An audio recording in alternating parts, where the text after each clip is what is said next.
Hello friends, फिर से एक बार स्वागत है हम सबको टीच फायर सेफ्टी के चैनल पर, यूट्यूब चैनल पर। दोस्त, आज का हमारा जो लेटेस्ट वीडियो जो आपने देखा हुआ है ए क्लास, बी क्लास, सी क्लास और सेम आज हम डी क्लास के बारे में बताएंगे। तो उसके बारे में हम चालू करना चाहते हैं। डी क्लास फायर क्या है, डी क्लास फायर के बारे में क्यों जानना चाहिए, डी क्लास फायर कहाँ कहाँ देखने को मिलता है, ये सारा चीज मैं ये वीडियो में आपको बताऊंगा। तो चलिए शुरू करते हैं डी क्लास फायर। तो जैसे कि आपको मैंने बताया था, क्लास ए फायर हो गया solid fire, class B fire हो गया लिक्विड फायर, क्लास सी जो फायर है वो हो गया गैस की फायर, और class D fire. Class D fire क्या है कि मेटल यानी कम्बस्टेबल मेटल। कम्बस्टेबल मेटल यानी कि जैसे ये ठोस, कोई भी मेटल जो होता है ठोस ही होता है। तो आप लोग ये सोच रहे होंगे तो ठोस पदार्थ में जैसे सॉलिड तो ठोस पदार्थ होता है, तो फिर मेटल क्यों नहीं? क्योंकि सॉलिड में जो दोस्त आता है वो आपको हर एक जगह पे देखने को मिलता है, वो आग हर एक जगह पे देखने को मिलता है। और वो जो ठोस पदार्थ है जैसे कि लकड़ी हो गया, पेपर हो गया, कुछ भी हो, ये क्या होता है तुरंत ही जल जाता है। क्योंकि हम तो ठीक है सीख रहे हैं, फायर साइंस के बारे में हमको जानना है, खाली क्लासिफिकेशन के बारे में नहीं जानना है। क्योंकि कभी भी कोई ये पूछ सकता है कि भाई क्लास ए फायर है वो भी सॉलिड है, नहीं ठोस पदार्थ वो भी है, तो डी भी वो जो कम्बस्टेबल मेटल है वो भी ठोस पदार्थ है, तो इसमें क्यों ऐड नहीं कर पाए, क्यों ए क्लास में ऐड नहीं किया? क्योंकि जो ए क्लास का फायर होता है वो जैसे कि कागज हो गया, पेपर हो गया, लकड़ी हो गया, ये क्या होता है तुरंत खत्म हो जाता है, जल जाता है और तुरंत खत्म भी हो जाता है और राख में कन्वर्ट हो जाता है। लेकिन इसको क्या है जलने में टाइम लगता है और इंडस्ट्री के अंदर ही यूज होता है। मेटल के फायर आप लोगों को तो हर जगह पे देखने को नहीं मिलता है। तो दोस्तों अभी हम जानते हैं मेटल फायर क्या होता है। तो जैसे कि क्लास डी फायर, जैसे मैंने आपको बताया था classification of fire, class of fire के बारे में बताया था मैंने आपको। जैसे कि ए क्लास हो गया, बी क्लास हो गया, सी क्लास हो गया और डी, फिर एक आता है के। तो हमने ए क्लास का वीडियो बनाया हुआ है, आप डिस्क्रिप्शन में जाकर लिंक पे चेक कर सकते हैं। बी का भी बनाया, सी का भी बनाया, तो आज हम डी का बनाएंगे। तो डी क्लास फायर क्या है दोस्त? डी क्लास फायर हो गया कम्बस्टेबल मेटल। तो मेटल में क्या क्या आता है, मेटल के फायर हमने कहां देखा है? मेटल के फायर दोस्तों ऐसा होता है कि हमको सिर्फ इंडस्ट्री के अंदर ये चीज देखने को मिलता है। क्योंकि इंडस्ट्री के अलावा दूसरा कहां पे आपने मेटल फायर देखा होगा वो मैं बताता हूं। तो मेटल में क्या आता है, जैसे कि आ गया पोटासियम हो गया, मैग्नीशियम हो गया, सल्फर, उसके बाद हो गया जिंक, मैग्नीशियम हो गया, पोटासियम हो गया, सल्फर हो गया, जिंक हो गया, पोटासियम नाइट्रेट हो गया, वगैरह वगैरह, यानी कि बहुत सारा जो एल्यूमिनियम हो गया, ये सारा जो चीज होता है ये क्या होता है मेटल फायर होता है। मेटल फायर क्या होता है, जैसे कि इंडस्ट्री के अंदर ही यूज करते हैं, बाकी हमको इसको घर में देखने को नहीं मिलेगा, या कोई टॉकीजों में या कहीं पे मॉल में वगैरह में ये सब फायर का हमको नहीं मिलेगा। ये सिर्फ हमको इंडस्ट्री के अंदर ज्यादा यूज होता है, इसीलिए हमको इसके ऊपर क्या ध्यान देना चाहिए जब हमारा मेटल का फायर होता है, उसमें हम क्या यूज करना चाहिए। क्योंकि आपने देखा होगा जैसे कि मैंने बताया था, हर एक एक्सटिंग्विशर जो होता है, फायर एक्सटिंग्विशर जो होता है बुझाने का,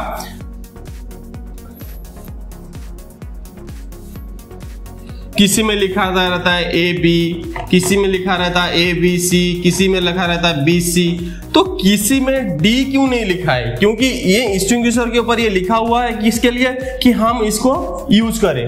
तो वैसे ही जो हमारा मेटल का फायर है उसको हमको किस में बुझाने का, वो क्यों किसी में लिखा नहीं रहता है? उसका भी एक अलग से एक्सटिंग्विशर आता है जिसको हम बोलते हैं टीसी। उसका भी एक अलग से एक्सटिंग्विशर आता है जिसमें हमेशा आपको डी क्लास में लिखा रहेगा, ऐसे स्टार टाइप का रहेगा, उसमें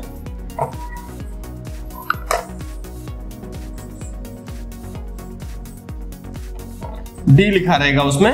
तो ये क्या हो गया, डी क्लास जो फायर है उसको बुझाने के लिए टीसी आता है, जिसको हम बोलते हैं टर्नरी यूटेक्टिव क्लोराइड।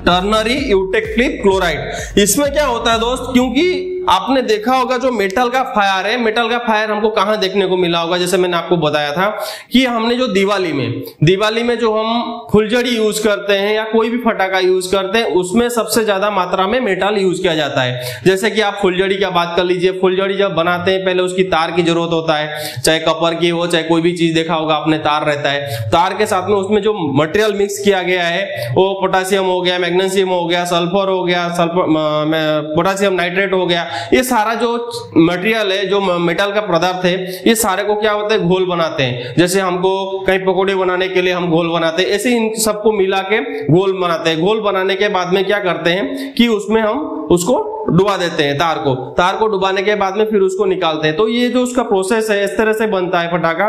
तो आपने देखा होगा जब हम एक फटाका को जलाते हैं, फुलझड़ी सबसे ज्यादा बच्चों से लेके बड़ों से लेके सब हम यूज करते हैं फुलझड़ी। जब हम फुलझड़ी यूज करते हैं तो कितना जल्दी वो आग पकड़ता है।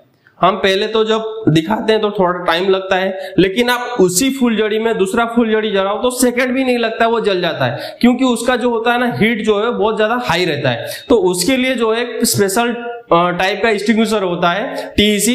इसका भी जो टीईसी में कौन कौन सा मटेरियल होता है, किस तरह से उसका नोजल होता है, सारा जो है मैं आपको एक नेक्स्ट वीडियो में उसका पूरा बता दूंगा, तो उसको हम बाद में देखेंगे। अभी हमको उसमें जानना है टीईसी में क्यों बुझाना है। टीईसी में जो है वो हमको special DCP dry chemical powder ही है, लेकिन वो उसका जो मटेरियल जो उसके अंदर रहता है वो होता है टर्नरी यूटेक्टिव क्लोराइड। तो इससे क्या होता है हमारे को डी क्लास फायर को बुझाना होता है। तो डी क्लास फायर वही है, कभी पानी से भी आग लग जाता है, कभी पसीने से भी लग जाता है। जहां जो इंडस्ट्री में काम करे सारे बंदे को पता होगा कि इंडस्ट्री के अंदर इस सारी चीज का बहुत सारा ध्यान देना पड़ता है। कहीं पे मटेरियल का यूज होता है जहां पे, तो वहां पे पसीना तक भी होने नहीं देते हैं, पूरा पीपी किट के साथ में वहां पे यूज करते हैं। तो आपको यही चीज ध्यान देना, जब भी डी क्लास का फायर है तब अपने को वहां पे टीईसी ही यूज करना है, उसको बुझाने के लिए हमको टीईसी ही यूज करना है।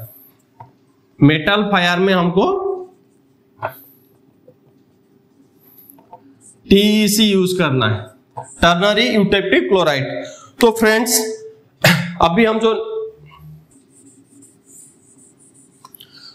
मैंने जैसे आपको बताया था कि मेटल की फायर में हम क्या यूज करते हैं, टीईसी यूज करते हैं। लेकिन आप लोगों के मन में अभी ये सवाल पैदा हो रहा होगा कि भाई टीईसी क्या है। टीईसी क्योंकि बहुत सारे जगह पे, बहुत सारे इंडस्ट्री में देखने को नहीं मिलता है, क्योंकि आप कहीं पे भी जाओ हर एक जगह पे डीसीपी, एबीसी, CO2 ये सभी रहता है। बाकी टीईसी क्या होता है, जो बड़ी बड़ी केमिकल इंडस्ट्री हो गया, फार्मास्यूटिकल हो गया, जहां पे मेटल यूज होता है वहां पे 100% आपको ये चीज मिलेगा, भले किसी को पता हो या नहीं हो। अब देख लीजिएगा टीईसी मिलेगा ही मिलेगा। इनकेस अगर आपको सामने ऐसा कभी कोई चीज आया टीईसी नहीं है, तो हम जो है स्पेशल डीसीपी जो पाउडर होता है वो ए क्लास, बी क्लास, सी क्लास और डी क्लास, ये चारों क्लास में यूज होने वाला भी वो रहता ही है।